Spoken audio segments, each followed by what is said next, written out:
Um, I hope that the comments I'm about to make will not offend the questioner too much and some people around here. I think there is a fundamental misstatement of the issue in the question. We can no longer continue to make policy for ourselves, in our country, in our region, in our continent, on the basis of whatever support the Western world or France or the European Union can give us. It will not work. It has not worked, and it will not work. Our responsibility is to charter a path which is about how we can develop our nations ourselves. It is not right for a country like Ghana, 60 years after independence, to still have its health and education budgets being financed on the basis of the generosity and charity of European taxpayers. By now, we should be able to finance our basic needs ourselves.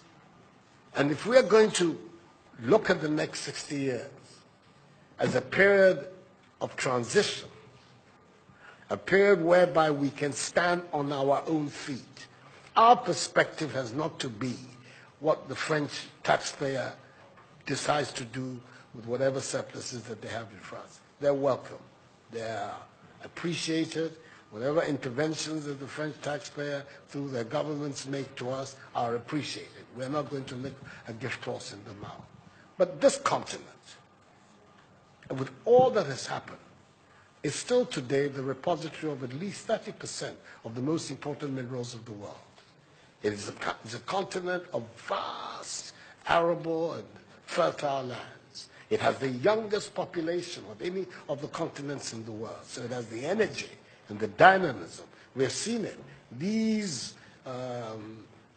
young men who are showing so much resilience and ingenuity in crossing the Sahara, finding ways to go across with rickety boats across the Mediterranean to really, those energies, we want to have those energies working inside our countries.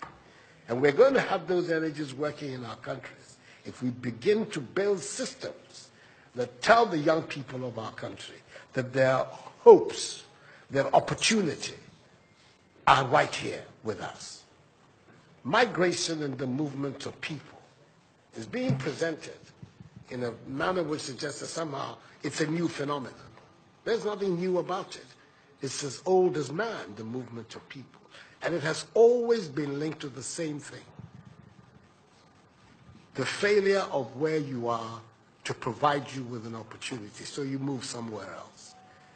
Those of you who are familiar with 19th century European history would know that the biggest wave of immigration in 19th century Europe, the latter part of it, came from Ireland and from Italy.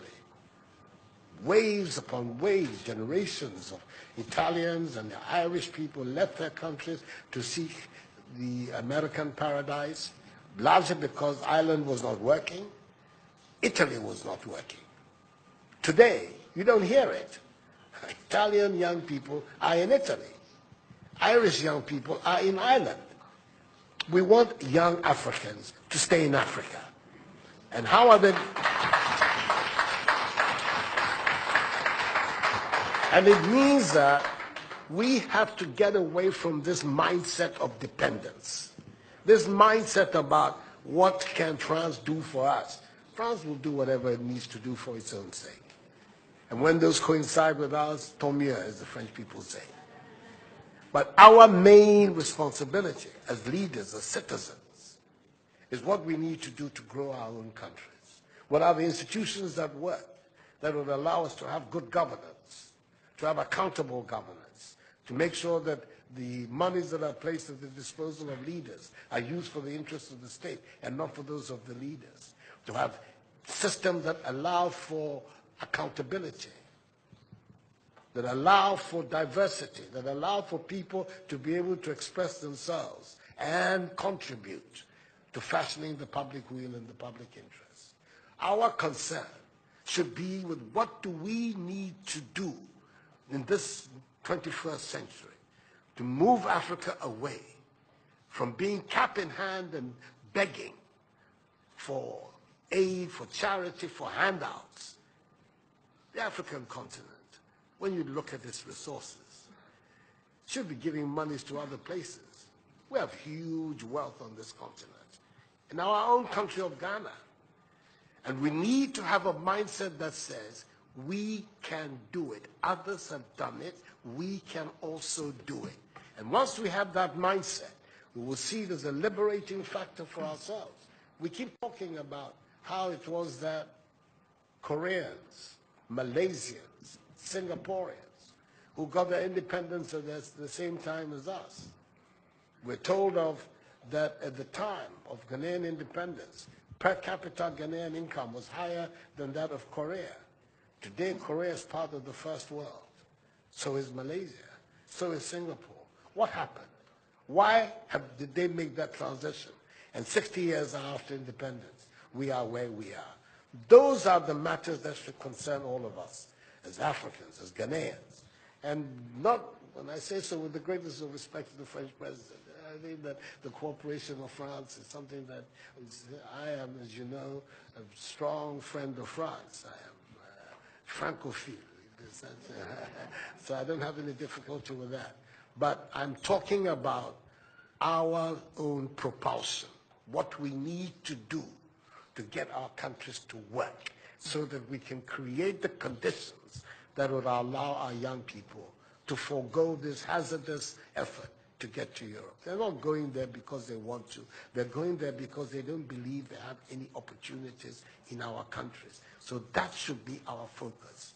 And I believe that with that if we change that mindset of dependence, that mindset which is contingent on aid and charity, we would see that in the decades ahead of us, the full flowering of the African peoples will take place. And that new African personality that was talked about at the time of our independence will become real and imminent in our time. That's what I'm saying. I hope that I'm not upsetting the questioner or even some of my friends who are here.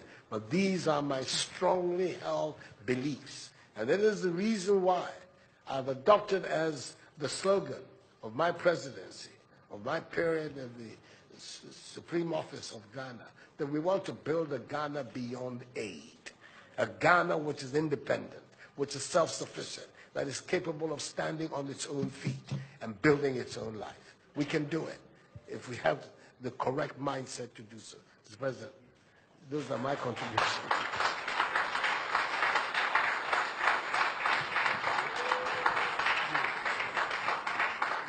Si vous aviez besoin d'avoir la preuve qu'une nouvelle génération de leaders en Afrique croit dans une nouvelle histoire pour l'avenir et la jeunesse, vous venez de l'avoir. Pour ceux qui pensaient que ce n'étaient que les mots d'un président français parlant de l'Afrique. Il y a des leaders en Afrique qui veulent une nouvelle relation, qui veulent un avenir pour leur jeunesse dans leur pays, dans leur continent. Ils le veulent parce que c'est ce qu'ils veulent écrire. Donc merci pour cela. So, no, we'll be here forever. We'll be here forever. He has a lot of ideas and a lot of very positive things to say. And as you can see, I have my own things to contribute as well. So, let's bring it to an end.